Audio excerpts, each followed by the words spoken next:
So, what makes me cranky about Guardians of the Galaxy Volume 2? It is the worst Stan Lee cameo of all the Marvel properties to date.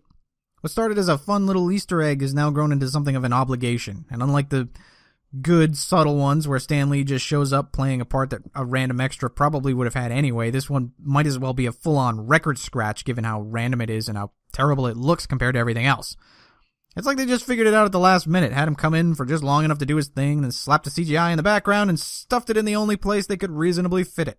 And worse than that, it's completely upstaged by a better and way more hilarious cameo, and on top of that, we already have the likes of Kurt Russell and Sylvester Stallone showing up in the movie, which, even though they're playing actual characters, still almost feels like having two really big-name cameos. Other than that, though, damn is this movie fun! I haven't laughed that hard in a movie since Lego Batman, and I'm amazed that no matter how skeptical I am about one of these Marvel movies, it still turns out to be enjoyable. I don't know if Marvel has an official mission statement that says make sure the audience has a good time, but it certainly feels like it, considering that they continue to generate one enjoyable outing at the theater after another, no matter what the odds. Even the ones that aren't all that good, like the Thors, will give you something to have enough fun with to get you through a couple hours, at least the first time. Guardians 2 does not have that rewatchability problem, because I already want to go watch it again, if for no other reason there are tons of sight gags packed into this movie that I'm sure I probably missed a few. The opening credits alone are worth the price of admission for that, and I would even go so far to say as they rank up there with Deadpool's opening credits for being such a wonderful subversion of the typical opening for one of these movies. They're also the one place I think the pop song part of the soundtrack worked the best. If you saw it, you know that Guardians of the Galaxy had one of the best uses of music in the history of cinema, and it's probably the one area that Volume 2 doesn't quite live up to. I mean, Volume 2's song choices aren't as good, and they're not used quite as well, but fortunately it's not the kind of scattershot attempt to recreate lightning in a bottle that we got with Suicide Squad. I do feel like Volume 2 is an improvement in virtually every other area, though, particularly when it comes to some of the tropier things that we saw in the first one. They do a pretty good job of misdirection as far as the overall plot goes, and there's some wonderful uses of deadpan humor to shake up the more obligatory moments stories like these have. Don't get me wrong, it still follows the formula, but it at least tries some mix-ups here and there. The new antagonists are an especially welcome change after the dull walking trope that was Ronan the Destroyer.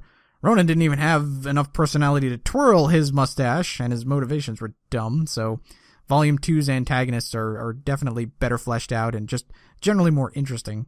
The other bonus to the villain aspect is that it leads to a climax that isn't just another giant battle to save a city from being destroyed by something coming out of the sky. The original Guardians had it, and they still did it yet again in last year's Doctor Strange, so even though those movies ultimately resolved the conflict in unexpected and hilarious ways, I'm still glad I didn't have to sit through yet another one of those sequences. Just my luck there'll be one in Wonder Woman in a few weeks. Since this is a sequel, it also cuts down on the obscene amount of exposition the first one had. That was my main complaint with the original Guardians of the Galaxy, since it seemed like nobody could talk without dumping a paragraph of narration into the conversation. I don't think anyone ever mentioned Gamora's name without reciting her history with Thanos, for example. Volume 2 still has some of that, because there's more of the universe to introduce, but at least felt less obvious and it didn't drag the movie down all the time. They didn't quite fix the pacing issue, because they still kind of zip you through a dozen places with some exposition, stop at one, and then zip along some more, but it's a lot more even here than it was in the first Guardians movie. In addition to expanding the universe, Volume 2 continues to grow the relationship between the Guardians themselves. The movie splits them up for a little while, which is good, because it gave each character more time to shine, and it allowed them to work in some of the new ones without having to shortchange anyone. And, you know, despite the joking and the snark, it really does build to some incredibly touching moments between them. So, yeah, I was really impressed with Guardians of the Galaxy Volume 2. I totally recommend seeing it as soon as you can. If nothing else, you can be enraptured by the obscene cuteness of Baby Groot and crack up at the hijinks that surround him. I will say that despite the fact that Baby Groot toys are going to make Disney all the money, this one isn't quite as kid-friendly as the last one. There's a good chunk of crass sexual humor, mainly from Drax, and it's a little bit more violent. So if you don't want to have to explain to your kids what a penis is, you may want to wait on showing them this one for a little bit. There are, in fact, several mid to post-credit scenes. Most of them aren't really all that great. But make sure you pay close attention to the credits themselves for a fun recurring little Easter egg and some small cameos. So yeah, that's what I thought about Guardians of the Galaxy Volume 2. Let me know what you think in the comments below. If you want to drop your favorite Marvel movie down there, feel free to do that too.